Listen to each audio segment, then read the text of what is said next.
patient. That's the word from Fabrizio Romano on Manchester United's transfer window. That's hard for Manchester United fans to take, going off the history of this football club in previous transfer windows. But maybe we don't have to wait too much longer for a certain player to leave Manchester United. Really big update coming from Italy regarding Jadon Sancho this morning. We've got a big update on Marcus Rashford as well, which has just come out from ESPN this morning also. Going to touch into the goalkeeping situation, Romano, as I did say on that as well, and where Manchester United are at, the actual fee for Emi Martinez and what he is going to cost. Will Ineos actually break their transfer strategy as well? There's a story going around on that also.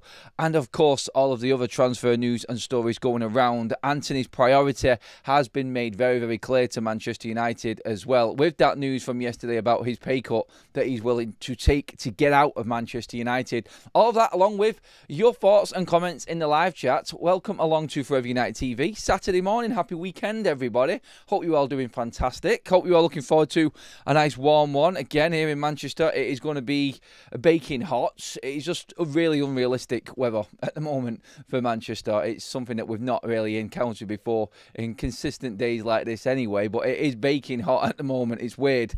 But look, Manchester United, I can feel the vibes, I can feel the uneasiness within the Manchester United fan base at the moment. I said yesterday, I think I mentioned yesterday actually, we're getting pelters at the players leaving Manchester United.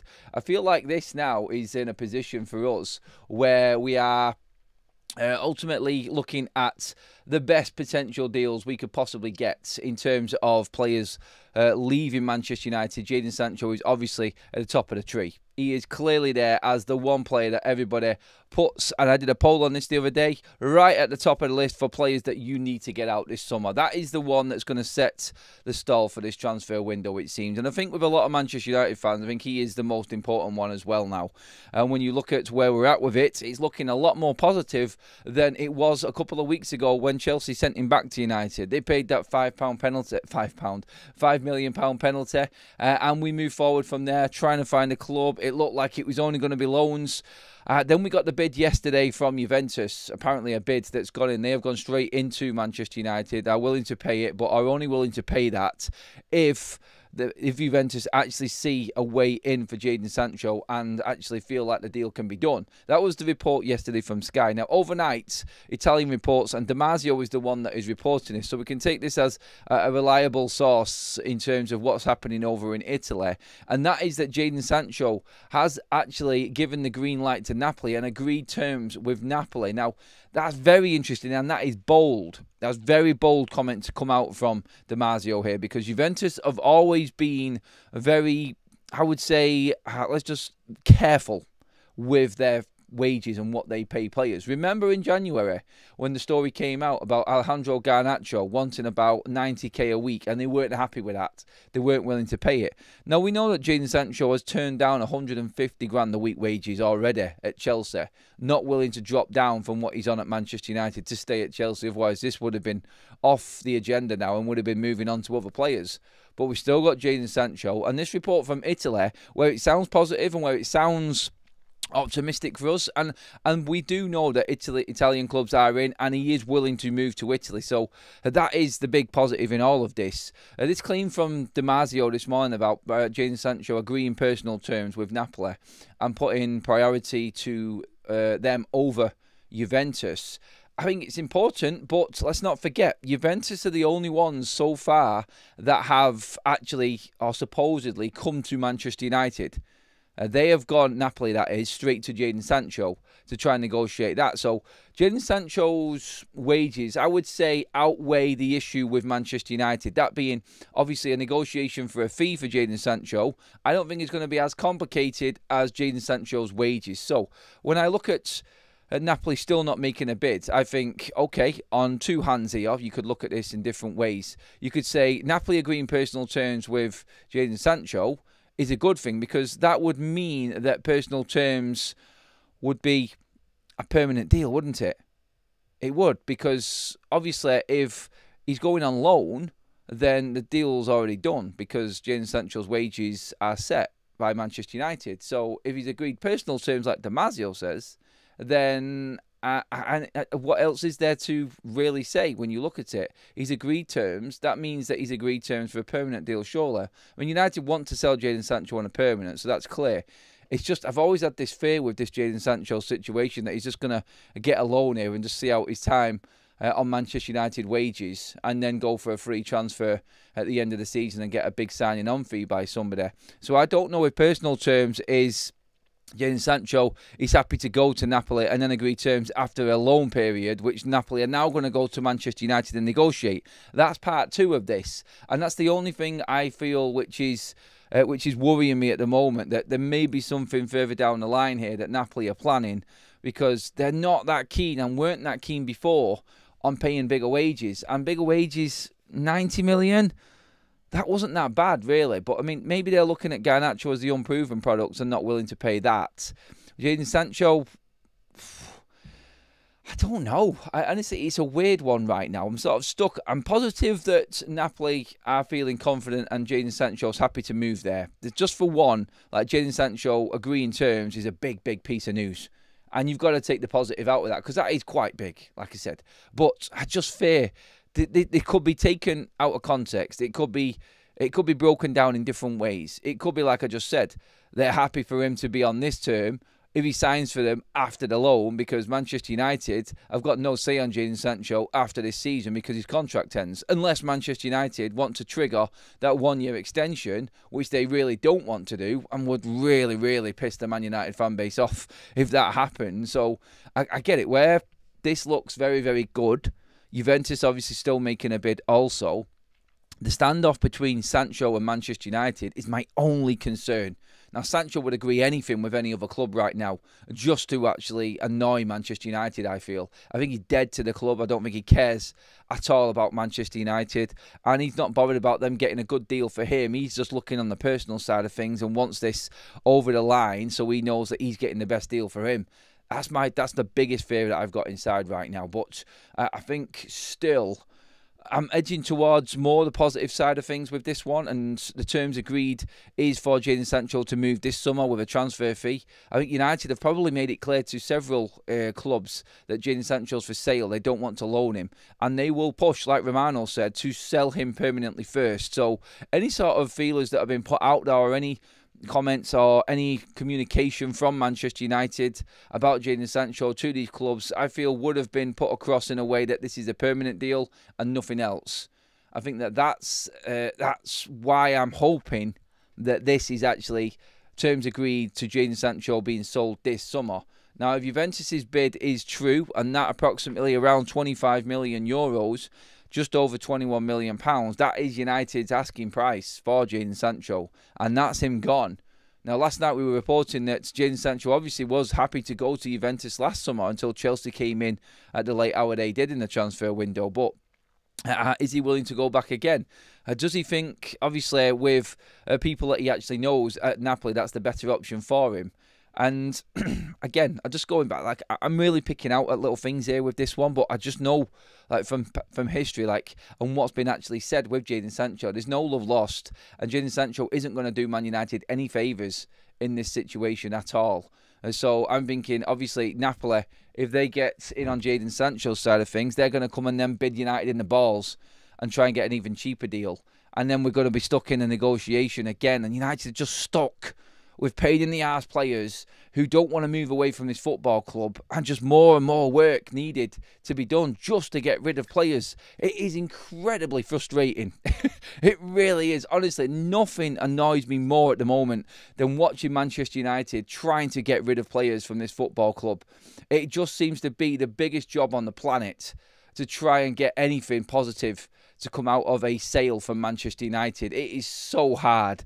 And again, I've said this before, if it comes down to it and United just have to let Sancho go for maybe 18 million, 17 million, or something like that, just get this guy gone and let's just end this saga. That's where I'm at with Jadon Sancho. So where I'm happy with the terms and stories about him actually now wanting to move to Napoli. He's found the club finally. He's not being picky. And if the personal side of things is good, that's great. At least we know that Jadon wants out and wants out permanently this window.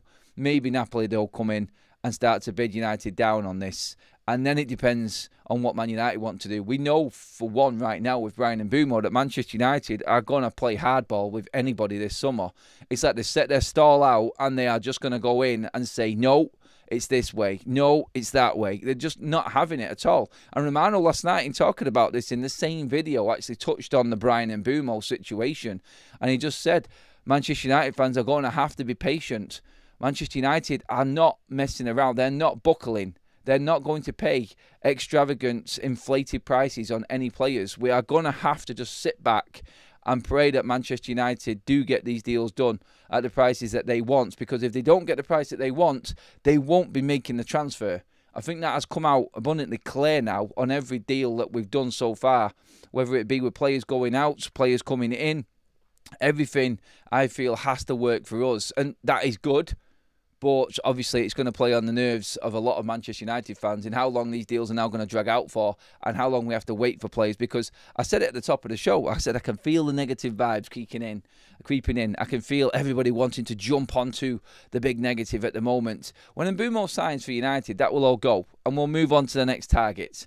Having them two players in is massive for Manchester United. But I still feel like most of this Manchester United fan base right now are crying out more for players to leave United. That is more important. Just seeing the same faces constantly, every single pre-season, coming back to Manchester United because nobody wants them. Because United are paying too much money for them. And that is what is killing this fan base right now. The players coming in will have debates. And we did with Emi Martinez. We've done it with other players. We did it with Gyökeres. We did it with Osimhen. Yeah, I like this player. I don't like this player. Them debates are proper football debates. But the one thing holding Man United back, and the one thing that is actually really grinding on the fan base right now, and is really dividing opinion and driving that negative agenda right now, and narrative, I feel, is the players that are still here. And it's hard to... I feel it. I just said it a moment ago. That I feel that it really, really does boil me. It does. And I'm trying to be patient. And I'm looking at the positives that are around Manchester United. And sometimes I'll probably overcook something regarding a good bit of news just to try and take it away and take my mind off the negative side. Because I'm well aware of it. I'm not ignoring it. And I don't think I'm overly being positive on anything that I'm talking about right now. But this is how big this is. Everything that I've just said and just described within this fan base, agendas, narratives, negatives, bad vibes, all of that, this all comes down to what we're trying to do right now and getting rid of players. And someone like Jadon Sancho leaving is probably one of the biggest transfers that will happen this summer. And no one will look at that and go, oh, that's what you do. No, sorry, everyone will look at that and go, what are you talking about, Adam? The players coming in, and obviously the quality and the players that Manchester United need is the more important one, the highlight, the big sort of pin-up transfers and things like that. I know, for me right now, and I know it's not just my thoughts on this, I know it's a lot of the fan base because you can see it. If Jadon Sancho is sold, if Marcus Rashford is sold, Antony is gone this summer, that is a massive burden lifted from Manchester United. And it isn't just the club. It's the fans. The fans are the ones that are feeling this the most at the moment. Because behind the scenes, while the negotiations are going on, how confident Man United might feel and the vibes that they put out, trying to push the positives on things moving forward and standing firm and standing to what they want and their structure within this window is still not going to help the fan base. We don't believe in anything until it's done. And that's like I just said. I've just seen terms agreed, Damasio. Now, normally you would go, whoa, let's get the party poppers out. Let's celebrate Jadon Sancho finally leaving. I still cannot take it yet until Jadon Sancho is out. I believe in the transfers that are happening, negotiations that are coming in. But with players leaving, I've got this guard up. I've got this guard up that just, it won't move. It won't. Because I know what these players are. And this is why I get so frustrated with players. When I see them underperforming on the pitch and I see fans actually trying to bail them out and say, he could have been this, he's been mistreated for this. It's just not. It's just money-grabbing mercenaries, overprivileged, overpaid players at Manchester United that are just destroying everything that we're trying to do right now. And the patience side of things, it's hard to ask Man United fans to be patient. It is right now, but that's where we are. And until I get concrete, he's gone, then I'm not going to even jump at it. The terms agreed, yes, that I think might be true. but it's what's behind them terms that worries me more with Jadon Sancho more than anything. Let's get some thoughts on this. We have a few of you jumping into the chat already. We do have some other news coming in to us, which has come out from ESPN over the last couple of hours regarding Marcus Rashford. We're going to get into that next, actually. But first of all, on Jadon Sancho, and that whole vibe around this deal, when will you feel comfortable that Jadon Sancho is actually going and you can actually look at this as genuine? Because I believe in Damasio. I believe from what Sky is saying, Romano has said it also, that Jadon Sancho is happy to move away to Italy. Good. But I'm always worried about it's got to be on his terms. And he's going to still kick up a stink and make this awkward for Manchester United. And that is always going to hold me down and weigh me down. So let's get into these comments. Adam, can you rank these 5 in terms of priority to sell in and where if it were up to you? Sancho, Rashford, Garnacho, Antony, and Arno. Ooh, Sancho is at the top, obviously. Then I feel like it's going to be in priority Marcus Rashford and Garnacho in that order, actually. Rashford out, gets the wages off the books, and a big problem for Manchester United and Ruben Amorim this summer, because obviously we've got Rashford's coming back. We're going to talk about that in a minute, actually. Garnacho brings us the money. Antony, look, we're not going to make much off him anyway at the moment, but he is obviously another player. But Sancho, Garnacho and Rashford bring Manchester United more money for PSR.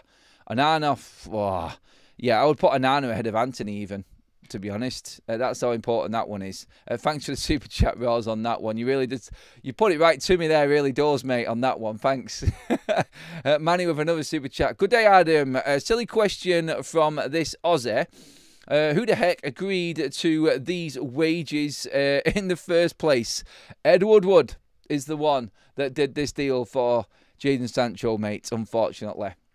And yes, we are still anchored by that man's actions and what he did while he was Manchester United's CEO, director of football, whatever he wanted to label himself, because the Glazers gave this man so much bleeding power at Manchester United. We are still suffering for that man's actions now. Ray with another super chat says, a problem, Adam, is we move at snail pace of our board while we watch Liverpool sell and buy. Yeah, I said this last night, Ray. I don't agree with that, mate. I think we need to put this in perspective. Liverpool are in the same transfer window as in PSR cycle as last summer, and they didn't buy anyone last summer. And because this transfer window has been extended to a month, and that gives them 1 month of transfers before that financial year ends, Liverpool are ahead of everyone. So they can spend 250 million plus in June where nobody else can. That's the only difference, mate. We're not comparing ourselves to Liverpool. They're the champions. They want Champions League football and Champions League titles. United were fighting relegation last season, and we've got no European football. And we're still ahead of many other clubs in this Premier League when it comes to this transfer window business so far, Ray. It's not snail pace, mate. It's just how this should have been before. We're just scarred by the memory of previous transfer windows, mate. And you're right in what you're thinking there. It does feel snail pace snow when you compare it to Liverpool. But why are we comparing ourselves to Liverpool right now is the question that I would ask. We shouldn't be, because they have got everything to spend from last summer's transfer window, because this window has been extended and they spent nothing. So literally they have got this free reign of the transfer window where nobody else can bid against them, because no one's got as much money as them. And nobody's picking up on that fact. And I mentioned this last night. I think we do need to just look at it and say we are not comparing ourselves to Liverpool. If we do, we'll end up burying ourselves, honestly, mate. And that's what we have to look at. They're the facts on this. They're the facts on this. And when we look at Liverpool's transfer activity, it's been good business, and that's been painful, I think, and that's been obviously played on a lot of Manchester United fans' minds as well. Like, our biggest rivals are doing all this business. Well, look, we did 5 times as much business as them last summer, and we got worse. And so sometimes just standing back and making sure that you negotiate the right deal and get the right player in, I think is probably just as important. Let's not forget, Milas Kerkez has taken Liverpool around about 5 weeks to get over the line, and only just now has that happened. But nobody's moaning about that. Man United are 10 days in from Brian Mbeumo's first offer being put on the table to Brentford, and we're bitching and moaning about things being slow. I just look at it differently to a lot of people I know, and I get the fear and I get the worry within the Man United fan base still. And you've got a good point, Ray. It is because we're scarred from previous windows, mate. City already signed players. We got one player in. We've negotiating two. City are in the Club World Cup with 50 million in the bank in this transfer cycle again, mate. Club World Cup teams can spend more because they can pay for them players before the end of June because the prize money comes in for them players from FIFA. So again, another advantage of being the Club World Cup, mate. So you're comparing to City and Liverpool, 1 and 2 in this league at the moment in terms of teams, and we're comparing to where we're at. Again, Ray, I have to disagree on it, mate. We cannot compare to them at the moment. We're not in the same position, and it's not fair. Man United are doing a lot more business. Why don't we compare ourselves to Newcastle, who are in the Champions League? Why don't we compare ourselves to Spurs, who are in the Champions League? And then the transfer window looks a lot better. Have we done better than Chelsea so far, this transfer window, who are right up there and in the best PSR position according to The Athletic in this league table? We have done better than them so far, this transfer window. And we haven't got any European football and are saddled with debt, apparently. So when you're comparing transfer windows right now on this point, Manchester United are ahead of a lot. And I think there'll be a lot of other clubs that would prefer to be in our position in this transfer window now than theirs. And a lot of other fans are asking the question, why are Man United getting their business done and are this far down with their business and we're not? It's just the way you look at it, I suppose, and that's what it's all about. Adam, give me your top 4 prediction for the season. Oh, come on, mate. I'm not even going to go there at the moment because nobody's signed anyone. When the transfer window shuts, I'll give you that prediction now. But it will be, I feel, this season, obviously City and Liverpool will be the top 2. It'll be between Arsenal and Chelsea, I think, for 3rd. And then it's up to any of the rest to make up that 4th spot, including Chelsea or Arsenal for that 4th one. I think that's that at the moment as it is. I think that's where we're at. Anyway, another chat went in. June ends next week, and where is Mbeumo? Ray, be patient, mate. Be patient. Obviously, Manchester United are still negotiating what they want from this deal, and that's what Romano has said. You have to be patient. Ongoing deals. It's been 10 days. Transfer deals have taken a lot longer than this. I think that's what we just need to remember on it. United are literally at the beginning of another rebuild under a new structure. We have been abused and ruined by previous regime and still paying for those mistakes. We need patience. We do. Well said, Staffo. Andrew says, good morning, everyone. Giving a like, not in for long, going over to the ferry terminal. Good luck, mate. Sail away. Have a good trip, buddy. Was the same when we signed Mount. The club announced it to great fanfare and took the foot off the pedal. This beginning to feel the same with Cunha and Mbeumo. Had better happen. They will. Cunha has happened. What are we on about, Steve? Cunha's actually officially signed in the United shirt doing United interviews. And Mbeumo will follow. Amazes me how people think these arseholes are just organic contradicts. Some weird comments coming in this morning again. I hate to say it, but Liverpool has a better manager who keeps things simple. Amorim is a one-trick pony with his one dead formation. Oh, it's hard to please people, isn't it? It is. Look, I'm not saying that Man United had a great season. I'm not saying that everything is going absolutely hunky-dory, but I just prefer to try and look at the optimistic side of things. Just probably the way I am. It's probably why a lot of people tune into this channel, because they don't want to just completely get drowned out by pure negativity. I feel like the comments, even though they are negative, are valid. Don't get me wrong. I do. And everyone has got a great point. Like, you can argue both sides of this consistently for a full day. Honestly, you can. And you can sit here for hours trying to figure out what the way forward is for Manchester United, and you still won't find a way out of it. It's just going to happen, and it's going to happen in time. This is going to take Man United 4 to 5 years to fix. And I think as soon as we accept that, I think we'll be in a better place, because that's where we're at. Okay, Adam, all I want is players in for pre-season. None of this August. We still shopping. Amorim needs players before the season. Yeah, we do, but we need to sell, and we're in a bit of a predicament at the moment. Amorim does need the players in for pre-season. I agree with that. Thanks again, Ray, for that, buddy. And yeah, hopefully we do get. I said before, like, I will be concerned with Mbeumo if we're getting into pre-season and he's not signed. I want him in for training. I do. I want him in for training. If you've given me, I said this before, if you gave me Cunha and Mbeumo before the end of June, I think that's a great start to the transfer window for Manchester United. And I'm happy with that. I am happy with that. So then we have to get on to the sales, which is why Jadon Sancho is big today. If Jadon Sancho goes, United could start moving forward with their next incoming. And that's important as well for Manchester United now. Hey Adam, any news on Sesko to Arsenal? It feels like we should be tracking that as it clears the way for United to go for Gyökeres. United won't go for Gyökeres because of the price. United may play the long game with Gyökeres and see what he wants to do, whether he changes his mind or not, mate. Cheers for that, Art. But again, Sesko, and this goes to show, doesn't it? What about Arsenal fans? Where do you think they are at right now? They haven't signed anyone. Apparently Zubimendi was done about months ago. Still not got anything official on him.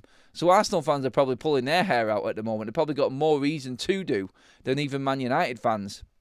But when you look at the Sesko deal, just to answer that question out there, yes, we do need to keep an eye on that because that does obviously open up the opportunity for United, unless one of the other Champions League clubs comes in and takes Gyökeres anyway. But I don't think United will go for Gyökeres, even if he doesn't sign for Arsenal, simply because of that asking price that Sporting have put on his head. It's too much money and United can't afford that, it would seem. Not unless we get amazing deals for Marcus Rashford. And I think the reality for United is Marcus Rashford isn't going anywhere quickly. And in fact, we do have updates on Marcus Rashford's. And we'll just read them out now, actually, and get into them because that situation is definitely one that is going to drag out, I feel. Marcus Rashford's preference is to join a club playing in the Champions League in an effort to put himself in the best possible position to be part of Thomas Tuchel's England squad for the 2026 World Cup in the US, Canada and Mexico. This is from Rob Dawson from ESPN. At the moment, this is what he is saying around Marcus Rashford. He is going to be, as it planned at the moment, returning to Manchester United for pre-season training. Now, he has also said, Rob Dawson, that it's too early to say what players are going to be going on this tour at the moment. Manchester United have to organise an awful lot of academy players, and obviously players that Ruben doesn't want need to be organised. And we've reported before that he doesn't want Garnacho, Antony, Rashford or Jadon Sancho on this tour. Sancho completely gone, lost, get out of here. Not a chance for me. That's a definite. Antony, I've not got a problem with coming on the tour. Rashford, I don't think he should be there, just for Ruben's sake. If Ruben's in charge, he wants to play on tour.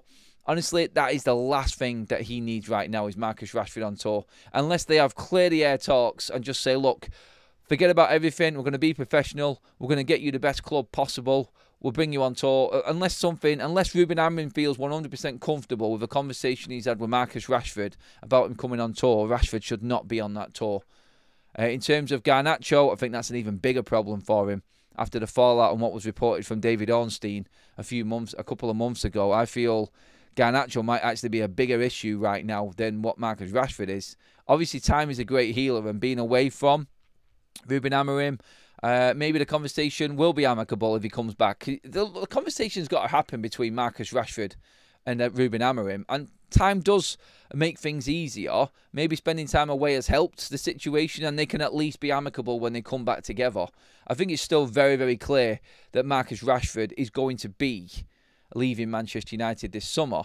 But how we handle it, I don't know. We need to get money for him. And if Rashford is in isolation from the tour, not playing, it's going to be difficult, obviously. And it's a tough situation to handle. United ideally could have done with getting rid of all of these players before the 23rd of June when Manchester United fly out on tour. Now it's 28 days till Manchester United play their first pre-season game. And the last thing we need is the uncertainty and the news spreading. Rashford's dropped from another matchday squad. Rashford's not involved for Manchester United. It just brings up all of the problems again. And it makes it look like United are just an absolute circus. And they don't know what they're bleeding doing. You don't want that. So United have to get busy. And this is what I've said before. Like the talk about Jadon Sancho right now, if there's an offer on the table, United have to give it serious consideration.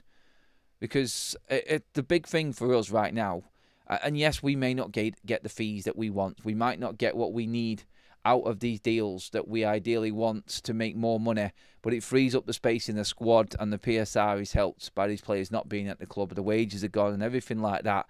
And United are going to have to cut cloth according when it comes to these players eventually. I think it's got to happen in the next month. It really does. We cannot be going into that US tour with all this uncertainty. It's going to be a busy old few weeks for Manchester United. So that's the side on Marcus Rashford right now. The plan as it is, according to Rob Dawson of ESPN, is that Rashford is coming back to training, as you'd expect him to. He has to report back to Carrington anyway, so that's no real big news, to be honest. You'd have to have that conversation with Ruben, and hopefully it's very clear. There is a clear message from it. Marcus Rashford does have options elsewhere. Marcus Rashford has options at Bayern Munich have been interested in him. Inter Milan are interested in him as well. Juventus. There is plenty of clubs around Europe. A lot in Italy again as well. The only difference is there is no offers on the table right now for Marcus Rashford, but there is interest. So it does look positive in a way that we do know that there are plenty of clubs. And Rashford, if he doesn't get to Barcelona, he's going to go to a Champions League club. That's what he wants, which rules out the Aston Villa move, which is why it's not even being spoken about at the moment. But you do still have the likes of Newcastle that could come in for Marcus Rashford. Then you've got the Inter Milans, the Bayern Munichs, the Juventuses of this world that could also make a move for Marcus Rashford. The Saudis are waiting in case Rashford wants to change his mind. That won't happen. He won't be going to the Saudi Pro League. But his people still believe that Barcelona can make a deal happen. And they believe that because Marcus Rashford is versatile, he can work into that Barcelona squad. But Marcus Rashford thinking that he has got a better chance playing at a Champions League club to get into that England squad, that comment alone is absolutely ridiculous, in my opinion, because he needs game time. He needs to be playing consistently, where Thomas Tuchel can see him progressing and working in a system week in, week out, not making a substitute appearance here and there for Barcelona because Lewandowski can only play 70 minutes, or they're just resting Yamal for the next big game and Marcus Rashford's the bit part player. He isn't going to start ahead of Nico Williams or Rafinha on the left-hand side. And so he's got two options. He's got right-hand side where Yamal plays, or Lewandowski as a number 9. We know that Marcus Rashford is limited in that number 9 position. It just, every time I speak about it, it makes no sense at all into Rashford's mindset and what his people are actually thinking. It baffles me. Absolutely baffles me where his head is at in terms of what actually is happening right now. Let's get into some more comments on this as well and where you think Rashford will end up going. Thanks everybody already for all the likes. 400 live likes in. Let's get that over that 500 mark again if you haven't already and you're enjoying the content. Please pop a like on the video. And of course, make sure you've hit that subscribe button as well. We're on the march. We're creeping up to that 86,000 mark now, everyone. So thank you again. We want that 90k mark before the start of the season. So please do get at it if you haven't already, everyone. Into the chat we go. Barcelona won't have the funds. No, they want Jordan. They want a loan. They're not going to pay for him. And that's what United have to decide.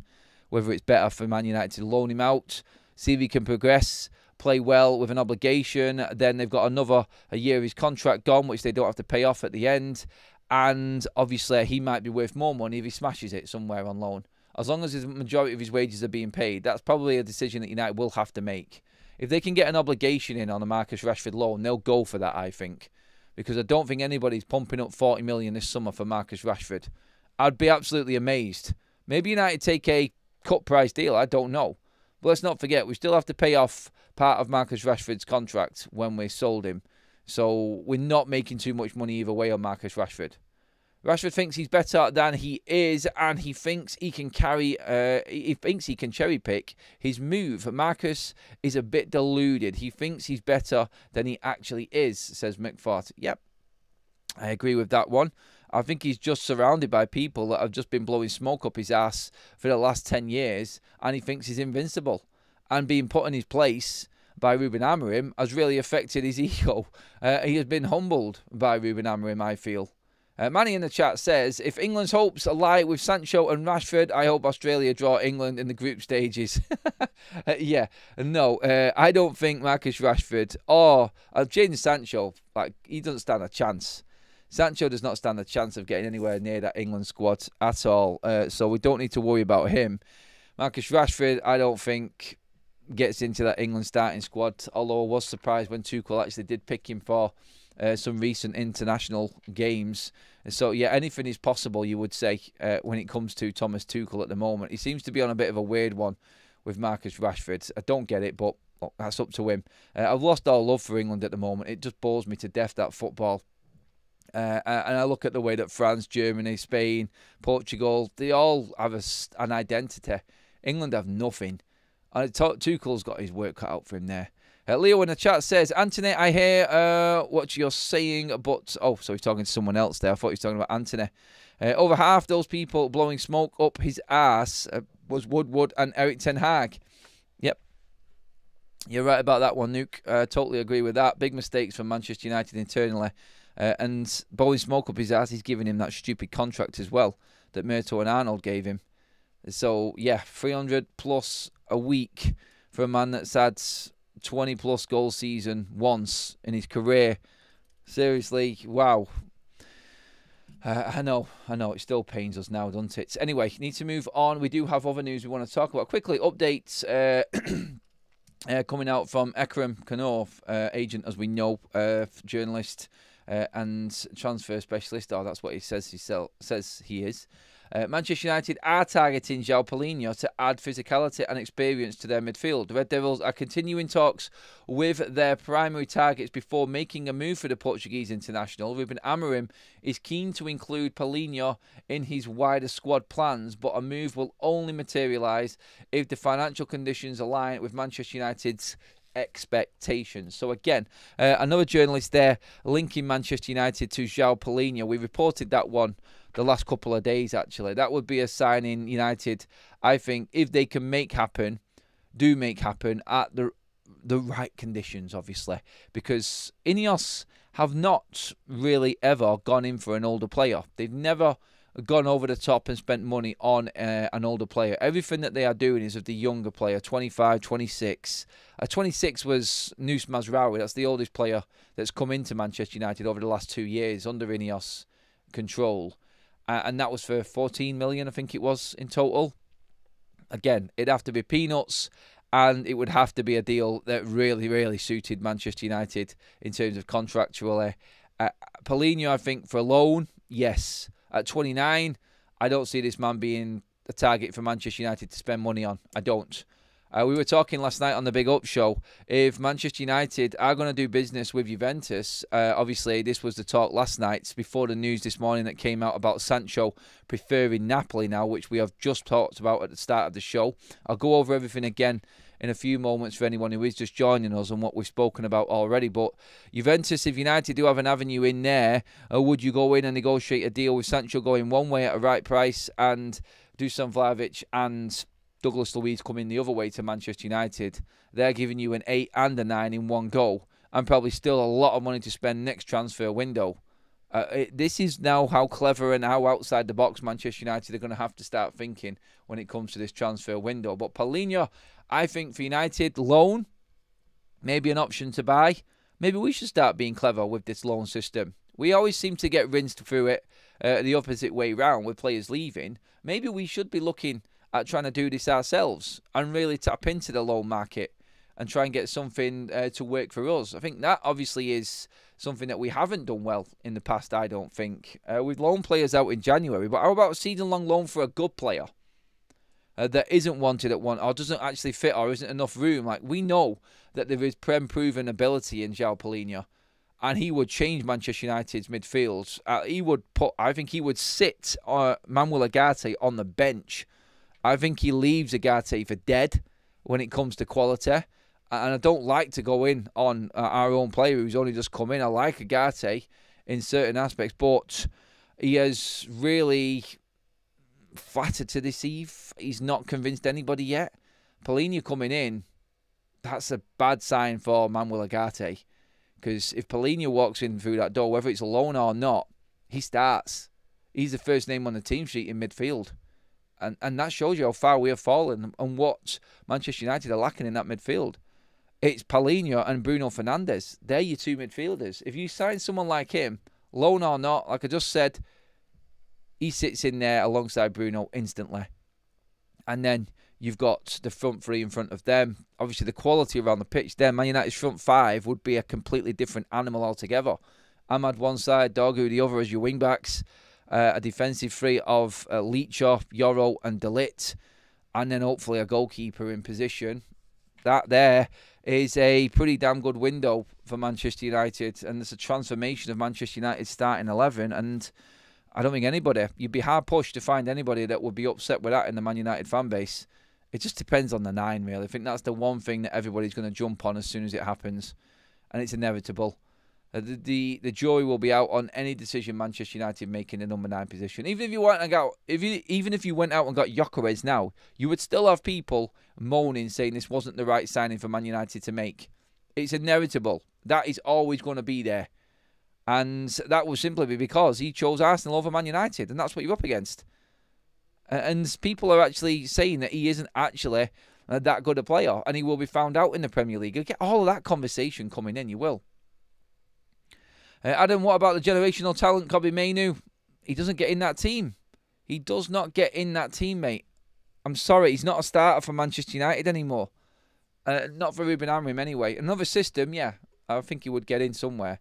But he is an attacking midfielder. He's a number 10 at best. And he's not going to play ahead of Bruno Fernandes. The two signings of Mbeumo and Cunha, I think, have pretty much ended him as a Man United starting player, and that's why he won't get 180 grand a week. United want to sign him and they want to develop him and they want to give him time. I get that. If he's got the right attitude and he's willing to work hard, then that's fine. We all want Kobbie Mainoo to stay. I do. But if he has got aspirations of just walking into this Man United side because he broke through Man United's academy and he was seen as the next best thing, I think he does have a ceiling. I do. And we're nowhere near it yet. I think there's more to come for Kobbie. I really do. I just fear, and I've said this all along, what was I saying the back end of last season, and people were ignoring me or laughing at me? Garnacho and Kobbie Mainoo will struggle when the decisions are made in the summer to fit into Man United's starting 11, and I stood by it all the way through the back end of the season, and I'm staying with it now. United will not be starting Kobbie Mainoo next season in midfield. There's no way. Now that Bruno's been pushed back, United looking for another number 8. Where is he going to play? He's a reserve 10. He's a bench player right now, Kobbie Mainoo. And some will say, just turning 19, that's where he should be, or 20. That's where he should be as a United Academy player, finding his feet, not thrust into the limelight instantly and expected to change a shite Manchester United side's fortunes because he's just been a talent that's come through from Man United's academy that has his brilliance. And when he came through, he was. But he has been found out. And now he has to adapt. And we're going to find out what Kobbie Mainoo's made of this season, I think. One way or the other. Manny with a chat, super chat. Paulinho is a brute. Agate is a terrier. I see Agate is a supporting role, but no less important. Look, Paulinho's got better quality on the ball. He's a better passer than Manuel Agate. He's quicker than Manuel Agate. He's stronger than Manuel Agate. I like Agate's aggression, I do. I think he is that destroyer-type player. And there is probably a little bit more patience within the fan base to give him a bit more time. But as soon as the season starts and we start seeing the similar sort of results and problems within United's midfield being bypassed and not being able to pass through the lines, this is why Bruno's being dropped back there to do that. They're going to start crying out for Manuel Agate to be the next one out. Second year syndrome. Omar Barada. I think the jury will be out and I think a decision will be made next summer on Manuel Agate as well. And the fact that we're actually looking for a midfielder tells you everything. Let's not forget, Ruben was the one who sold Manuel Agate from Sporting. Yes, he made something of him, but he did actually sell him. Why did he sell him? This is the thing. People were talking about this actually fitting in to Ruben and having a player that he actually knows. But let's not forget, he did sell him from Sporting. So, yes, that's something to remember as well. Kobbie is good, but way too slow. Let's see what else we've got in here. Foden, player of the year, and no place in the team. So Mainoo needs to be consistently elite to hold his place in our midfield. Look, everybody was shouting and raving about Phil Foden. Look at the fall off from him this season. I know he's got a lot of personal problems off the pitch and a chronic injury that he's been suffering with. But players can fall away very, very quickly. Jadon Sancho is proof of that. Stonewall for the England side back in the day in 2022. Now look at him. Just not wanted. Not wanted at all. It's crazy, isn't it, what happens? Anyway, moving on to our next story as well. It is regarding the goalkeeping situation. I'm sorry. Here we go again. Loads of people have been battering me about Emi Martinez. I'm sorry. I'm taking him all day long. You're not ever going to change my mind at all. You're never going to convince me. But the actual price is apparently 34 million. Now, there is some reports going around. I think Sport Witness was one that was talking about this. That's a price Man United are willing to pay for a goalkeeper. No, I don't think so. Look, if Emi Martinez is 34 million, I've said this before, I'm probably moving away from Emi Martinez. Not because of the transfer itself, not because of the player. I would love him in Man United's side. But 34 million, I'm 25 and I think I'm out. I think that's where it is. If United really feel like they need to go for him, by all means go for him, but you're going to have to be selling Andre Onana to make that happen. Emi Martinez will not come, and this is my stance on this. Emi Martinez will not come to Manchester United if that transfer fee is anything above 25 million. I just don't think that Man United are going to spend that money on a goalkeeper at this point with the absolute need which we have got in that outfield. With so many other areas of the pitch that we're crying out for right now. And don't get me wrong, we need a keeper. I've said this all along. But we need to get that striker sorted before we spend big money on a goalkeeper. Look, if we get the striker in and Manchester United manage to work a way where we get a midfielder in as well, and we've got money there, and Man United are willing to spend 34 million, I'll go for that. But I don't think United are going to spend 34 million now. Well, we haven't got the other positions sorted, is my point on this. If we have a great window where we end up getting the players in we need and Bumo signs, we get the striker we want, we maybe loan in or get a cheap deal for a midfielder, and then we've got a bit of money left over and we can spend 34 million on a keeper like Martinez, I'd spend it. Straight away, I'd spend it. I just don't think an extra 9 or 10 million right now is there for Man United with everything else that needs to be done. All depends on what happens in other positions, I think, if you're going to spend big money on a goalkeeper. Kanaseki from Marco Kanaseki from Atalanta was another target Manchester United were linked to. I feel right now, again, another sign that Manchester United are looking for a goalkeeper and will want to change. Don't get me wrong, I still want the goalkeeper in before the midfielder. I do, and I've said that before. But I'm very aware that Manchester United's finances will not pay 34 million right now for Emi Martinez. It's not a personal preference. I would still take him. I just don't think United are spending 25 million, more than 25 million on Emi Martinez. Just the way I feel about it right now. Look, if you had to spend a bit more to get him in, I would always do that at the end of the day if we can afford it. But I know we can't afford it. So I'm being realistic with this. United don't spend more than 25 million on Emi Martinez. I just don't ever see a world in that happening. I'm just being completely honest with what I'm looking at here and the way that United are negotiating. There is no £34 million goalkeeper in Manchester United right now. And that's apparently some saying that that's what United would pay. Yeah, if he was in a perfect scenario, but we're not. We're not. Kanaseki from Atalanta, 43 million. There goes another one. Not happening. It brings you back into the realms of the sort of Milinkovic-Savic goalkeeping situation, doesn't it? Will Ineos spend over 30 million as well on a player that's going to be turning 33 this year? I haven't got a problem with that age either for a goalkeeper. Not one bit. But Ineos have, like I said before, Nus Mazraoui being the eldest player that we've brought in at 26 for 14 million near enough. I don't see it again, a world where Ineos spend that amount of money on a player over that age. They are very, very careful with what they spend and the age of the player and what wages that player is on. He would have to be the best on the planet to spend that amount of money. Now, I do rate Emi Martinez very highly, as you all know, and I would jump at the chance to get him, but only if Manchester United are in a financial position to do so. say for instance, it was the difference between Man United getting a mate-weight striker and a first-class striker, I would still go with the first-class striker money-wise. That's where I would want the most money being spent. Look, I'm happy with Milinkovic-Savic coming in for Manchester United. I just don't want Andre Onana in goal. I really don't. I'd be interested to see if Vitek got minutes for Manchester United, if he comes back from his loan spell this summer, and see what United think of him. I hope he goes on tour, by the way, just so we've got an option there and we can actually look at him.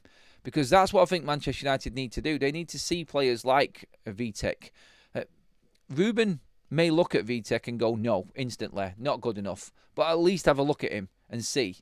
And then we could always sell Vitek on and use that money alongside Bayindir to buy another goalkeeper. And maybe sell on Andre Onana next season. Look, there are options there for United. The timescale thing is what is playing on Aston Villa at the moment with Emi Martinez, and that's the situation as it's developing right now. But like was said yesterday, Manchester United are not at the moment in negotiations for Emi Martinez. They know that they will be open to buying him. Villa know that Manchester United are interested in him, but it's all going to come down to the price. And I just think there is a price that sends this transfer away from Manchester United, and that, personally for me, I think we are looking at, reality-wise, 25 million at most, I feel, right now. Look, that is our show all finished up, everybody. Please do get your comments in the comment section below, everybody. Give me your thoughts on all of them players there today. The Jadon Sancho story is that Damasio is saying he's agreed personal terms to Napoli. Marcus Rashford is coming back to Manchester United training. He wants to push on the Barcelona move first and foremost, but he's not going to say no to the likes of Bayern Munich, Inter Milan, Juventus. If he cannot get a move to Barcelona, he's still going to go this summer, is the word on that one. Manchester United are chasing Paulinho, but it's going to come after the transfers within the forward line and other major deals first that they want to get done. Has to fall in line with their finances, so maybe a loan or something like that. And the goalkeeping situation is going to drag on, it would seem, in terms of Manchester United. They have still got no offers in for Andre Onana, and I think it is coming down to Onana going before anything happens there. But Sancho is the big one. Get into the comment section on that. Personal terms agreed with Napoli. The back end of Jadon Sancho could be edging closer, and that has to be good news for Manchester United. Drop your comments in below. Please give this video a like on the way out, everybody. Thank you so much for your contributions throughout the show as well. Thank you to the mods for helping out in the chat today. Busy day in the chat, so thank you again. All super chats in there. Love that. Cheers, everybody. Please hit that subscribe button on the way out as well, everybody. Massively important as well to keep you up to date with all of the news. You will know when the videos are dropping, which means news is dropping. I've got you covered. Thank you, everybody. I will see you all.